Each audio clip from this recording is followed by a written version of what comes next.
أعوذ بالله من الشيطان الرجيم. بسم الله الرحمن الرحيم. وكم قصمنا من قرية كانت ظالمة وأنشأنا بعدها قوما آخرين فلما أحسوا بأسنا إذا هم منها يركضون. لا تركضوا وارجعوا إلى ما أترفتم فيه ومساكنكم لعلكم تسألون. قالوا يا ويلنا إنا كنا ظالمين. فما زالت تلك دعواهم حتى جعلناهم حصيدا خامدين. اور ہم نے کتنی ہی بستیوں کو پیس ڈالا ہے جو نافرمان تھیں، اور ہم نے ان کے بعد دوسرے لوگوں کو آباد کر دیا۔ پھر جب ان لوگوں نے ہمارے عذاب کی آہٹ محسوس کی تو وہاں سے بھاگنے لگے۔ اللہ نے فرمایا، بھاگو مت، اپنے گھروں میں اور اسی جگہ لوٹ جاؤ جہاں تم نے موج مستی کی تھی، تاکہ تم سے باز پرس کی جائے۔ انہوں نے کہا، ہائے ہماری ہلاکت و بربادی، یقیناً ہم لوگ ہی زیادتی کرنے والے تھے۔ ان کی یہی فریاد اور آہ و واویلا جاری رہی، یہاں تک کہ ہم نے ان کو ایسا تباہ کر دیا جیسے کٹی ہوئی کھیتی یا بجھی ہوئی آگ ہو۔ سورہ انبیاء آیت نمبر 11 تا 15۔ ان آیات میں اللہ تعالیٰ نے ان لوگوں کو جو قرآن کے اولین مخاطب تھے اور جو رسول اللہ صلی اللہ علیہ وسلم اور قرآن کی بات نہ صرف یہ کہ ماننے کو تیار نہیں تھے بلکہ انہیں مٹا دینا چاہتے تھے، قرآن نے یاد دلایا کہ کتنی بستیاں ایسی گزر چکی ہیں، اور ان بستیوں میں رہنے والے بسے ہوئے لوگ عیش و آرام میں جنہیں کسی قسم کی کوئی کمی نہیں تھی۔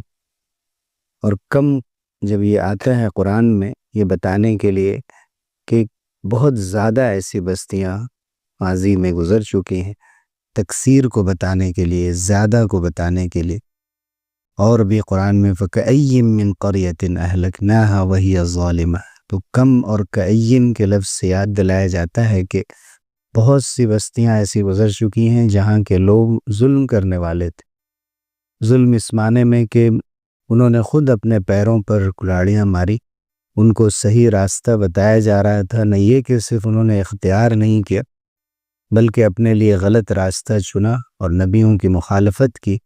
وَأَنشَأْنَا بَعْدَهَا قَوْمًا آخَرِينَ، اور ان کے بعد ہم نے بہت ہی بے دردی کے ساتھ ان کو مٹا کر دوسرے لوگوں کو بسا دیا۔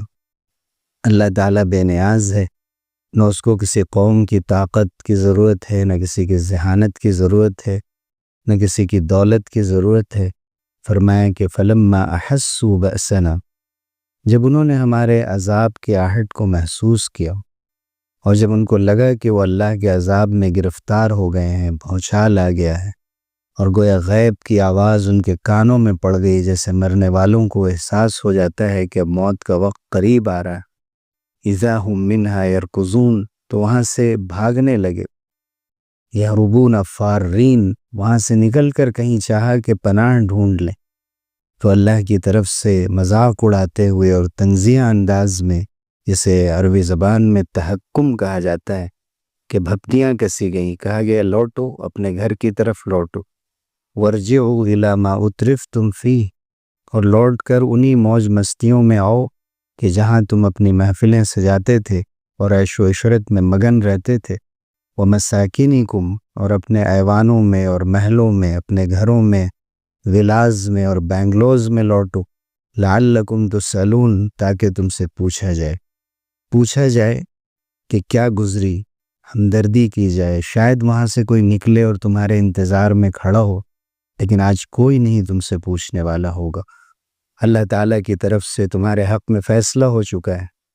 ایسے وقت میں قومیں عاجزی کا اظہار کرنے لگتی تھی، اور اس وقت اللہ کے سامنے یہ فریاد کرنے لگتی تھی جب وہ عذاب کے اندر ڈال دی جاتی تھی، کہنے لگے یا ویلنا انا کننا ظالمین، ہائے ہماری ہلاکت کہ ہم ہی ظلم کرنے والے تھے، ہم ہی خود اپنے حق میں زیادتی کرنے والے تھے۔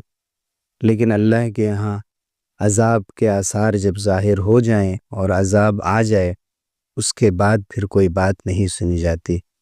اب تو اللہ کی طرف سے یہ مذاق اڑایا جا رہا ہے کہ کہاں ہے وہ سامان اور مکان، کسی چیز کا نام و نشان باقی نہیں رہا۔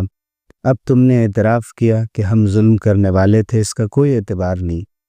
ان کی چیخ و پکار جاری رہے گی، فما زالت تلک دعواہم، یہی چیخ و پکار آہو واویلا مستقل جاری رہا، حتی جعلناہم حصیدا خامدین، یہاں تک کہ ہم نے ان کو تباہ و برباد کر دیا اور بالکل مٹا کر رکھ دیا۔ دو لفظ استعمال ہوئے، حصید اور خامدین۔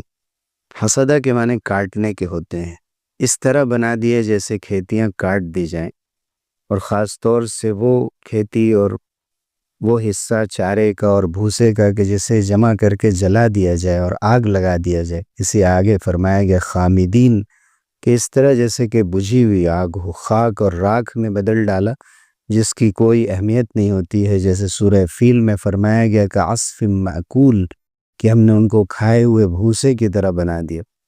اور آیت نمبر 11 میں قسمنا کا لفظ آیا کہ ہم نے ان کو ختم کر کے اور پیس کر مٹا کر رکھ دیا۔ کوئی بہت ہی سخت الفاظ میں، اور اللہ تعالیٰ نے اپنے غصے اور ناراضگی کا اظہار فرمایا ہے کہ جو لوگ یہ سمجھتے ہیں، اہل مکہ سے کہا گیا اور ان کے طرز پر اور نقش قدم پر چلنے والوں سے، کہ تمہیں کوئی مٹا نہیں سکتا، ہمیشہ ہمیشہ تمہیں باقی رہنا ہے، اور تمہاری طاقت اور دولت اور حکومت ہمیشہ باقی رہے گی۔ تو اللہ نے نمونے دکھا دیے ہیں ماضی میں، اور وہی اللہ آج بھی ہے، اس کی قدرت بھی باقی ہے، وہ جب چاہتا ہے دکھاتا ہے، دکھا رہا ہے اور دکھائے گا۔